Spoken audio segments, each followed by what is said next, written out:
नमस्कार, मैं हूं सुरेंद्र गोस्वामी। आपका स्वागत है मेरी इस वीडियो में। आशा करता हूं कि आप अच्छे होंगे। आप वीडियो को अंत तक जरूर देखें। ये वीडियो हमारे घरों के ऊपर है, परिवार के ऊपर है कि घरों में, परिवारों में कैसे शांति रहे। सब चाहते हैं कि हमारे घर में शांति रहे, सब प्रेम से रहें, लेकिन अक्सर ऐसा होता नहीं है। किसी ना किसी बात को लेकर अशांति हो जाती है। तो यह वीडियो आपका मार्गदर्शन जरूर करेगी। कुछ साल पहले की बात है। पति पत्नी अपने एक पुत्र के साथ रहते थे। पति थोड़े गर्म मिजाज का था।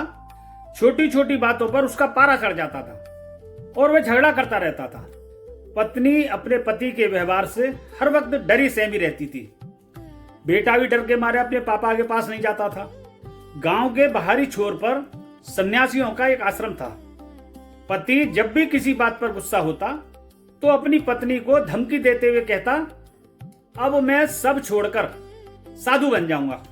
पति की बात सुनकर पत्नी डर जाती कि उसका पति चला जाएगा तो अकेले कैसे जीवन यापन करेगी। इसलिए दुख सहते हुए भी वह अपने पति की सेवा में लगी रहती थी। एक दिन एक सन्यासी महाराज उसके दरवाजे पर भिक्षा मांगने आ पहुंचे। महिला ने सन्यासी को उदास मन से भिक्षा दी तो सन्यासी ने उसकी उदासी का कारण पूछा। महिला ने कहा, बाबा, क्या कोई अपने घर परिवार को छोड़कर साधु बन सकता है? तो सन्यासी बोले, तुम यह प्रश्न क्यों कर रही हो? महिला ने रोते हुए बार बार अपने पति की धमकी देने की बात स्वामी जी को बता दी। सन्यासी बोले, ठीक है, अब जब भी तुम्हारे पति घर छोड़ने की बात कहें तो उनसे कह देना जो आप ठीक समझो वो करो। कुछ दिन बीते। एक दिन भोजन समय पर नहीं मिला। बहुत सारे कारण होते हैं कि कभी देर सवेर हो जाती है। इस बात पर भी घरों में झगड़े होते हैं। तो पति ने क्रोधित होते हुए कहा, अरे तुम कभी भी समय पर भोजन नहीं खिला सकती।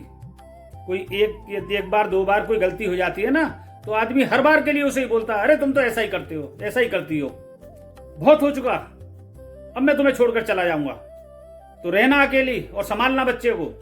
पत्नी बोली, आपकी घर छोड़ने की इच्छा है तो चले जाइए। पति गुस्से में उठकर बाहर चला गया। ईगो हर्ट हो गया।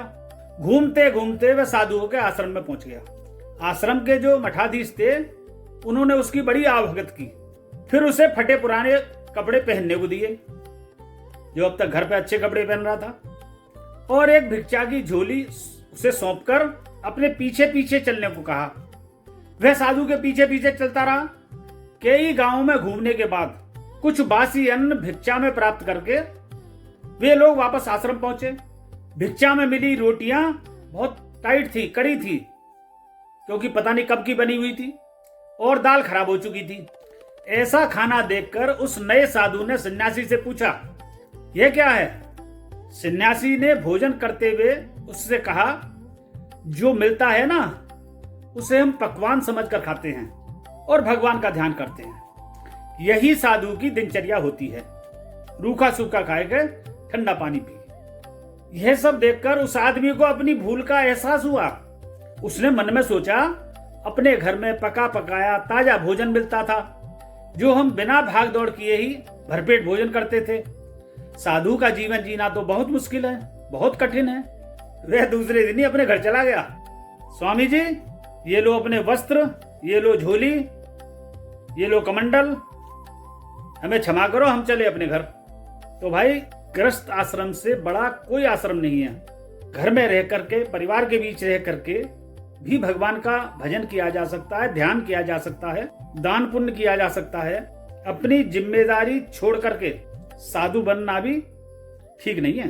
आपको मेरी ये वीडियो अच्छी लगी हो तो लाइक करें और कमेंट करके बताएं कि ये वीडियो आपको क्या शिक्षा देती है, समाज को क्या शिक्षा देती है। वीडियो को शेयर कर दें, और आपने अभी मुझे फॉलो नहीं किया है अभी तक तो प्लीज फॉलो कर दीजिए। जय श्री राम, हर हर महादेव।